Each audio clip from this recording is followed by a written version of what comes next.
It's Friday, March 7th. It's about 8:20 in the morning here at Site B. It is 45 degrees and sunny. Steve has got some major spring fever, so if I yelp for some reason, it's because he's dug his claws into me. How are y'all doing today? Decided to take a walk down to our friendly local game store if you're lucky enough to have one, and check out what's on sale this week on the wonderful shelves of our Flgs.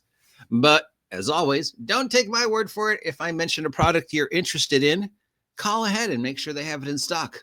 Or if they don't have it in stock, see if they can special order it for you, because we want you to spend your money at your friendly local game store. And if you're not going to buy my merch, then support one of these wonderful companies to help them stay afloat in the Wizards of the Coast wars and to help your friendly local game store keep its door open. Because otherwise you end up like me, where you have 6 or more stores selling just Funko Pops. Not that I have anything against Funko Pops, and not that I'm ever going to not say this, but yeah, it's disappointing. All right, so we've got the 5th Frontier Wars opening moves. This is for Traveler. It's from Mongoose Publishing. And we've got war fleets of the 5th Frontier Wars. So I guess this is the 5th Frontier Wars campaign.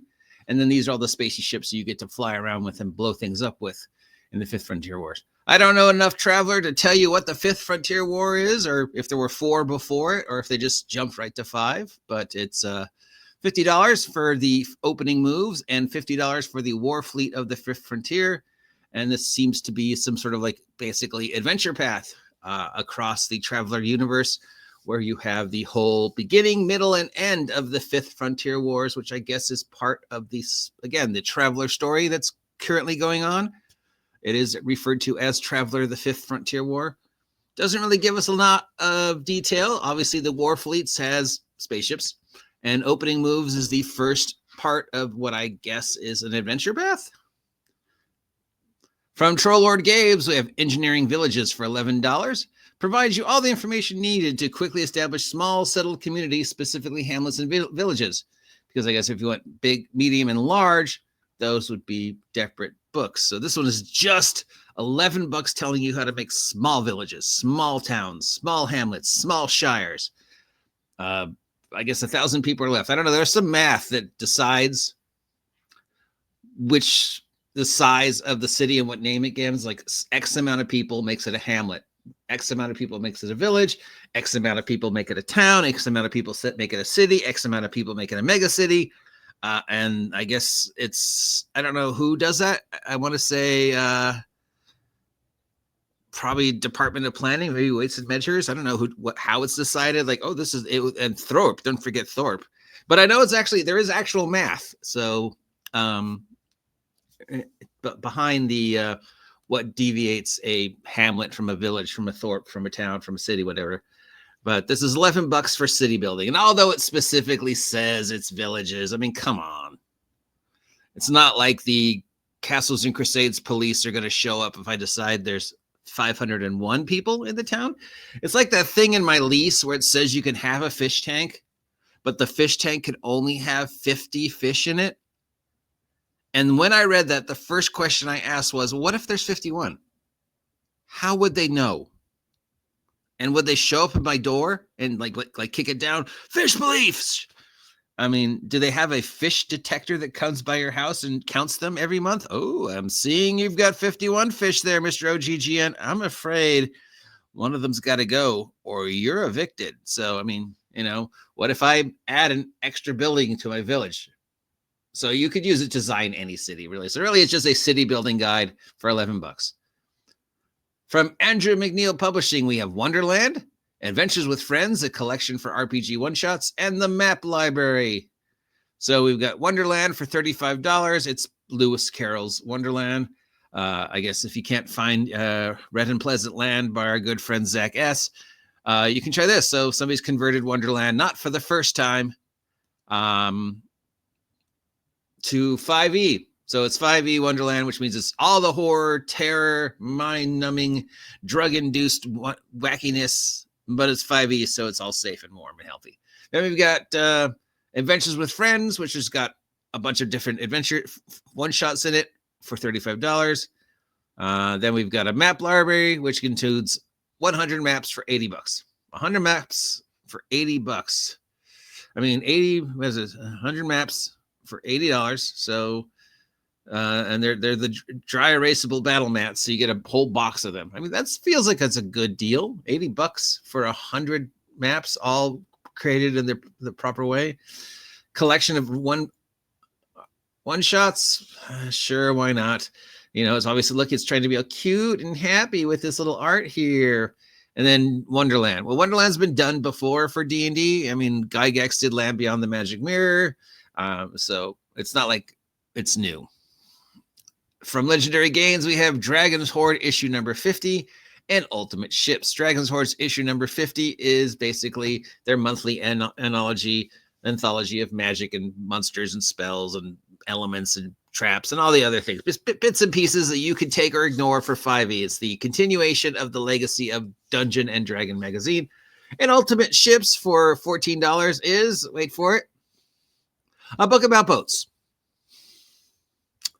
From Renegades Game Studios, we've got Through the Shattered Grid for dun dun dun dun dun dun Power Rangers. And we have Technoganic Secrets for Transformers, $45. Through the Shattered Grid collects aspects from across the Mighty Morphin Power Users and the Boom comics series. And I guess tries to tell at least some of the Shattered Grid storyline. And all the characters involved in the Shattered Grid storyline, from Lord Darkon to the Death Ranger to the Grave Zord. Seeing the Grave Zord statted out would be awesome, because the Grave Zord is freaking cool from the comics. Basically, if you're not familiar with the Shattered Grid storyline, shame on you, because it's probably the best thing that's come out of Power Rangers since the show that Boom Studio did. It explores the idea basically of what if Tommy had not changed sides? What if Tommy had remained evil? And how much power would he gain? What would have happened to him? And he evolves into this sort of mega powerful Dr. Doom type character known as Lord Darkon, and he starts taking over the multiverse, because the morphing grid, as we know, connects to more than one planet, more than one place. So yeah, and it was like a year-long, maybe longer story that they did, and it is considered epic by anybody who's read it. It's constantly reviewed as just being the best Power Ranger story to ever come out. I mean, yeah, and what if Tommy had stayed evil? So here they are trying to convert it to role-play. From Noble Knight Games, we have some dice. This is called 3 Kobolds in a Winter Coat. It says RPGs with kobolds, especially with roll 3d6 for ability scores, or just use Kobold Date My Baby. So it's got 9 dice, it's $20, a 9-piece swirled red resin set engraved with articles of clothing.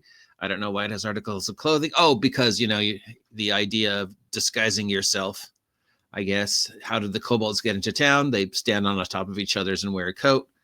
No kobolds around here, not at all. Okay, so just this is a dice set that's got this kooky little kobold theme going on. It's $20 for dice.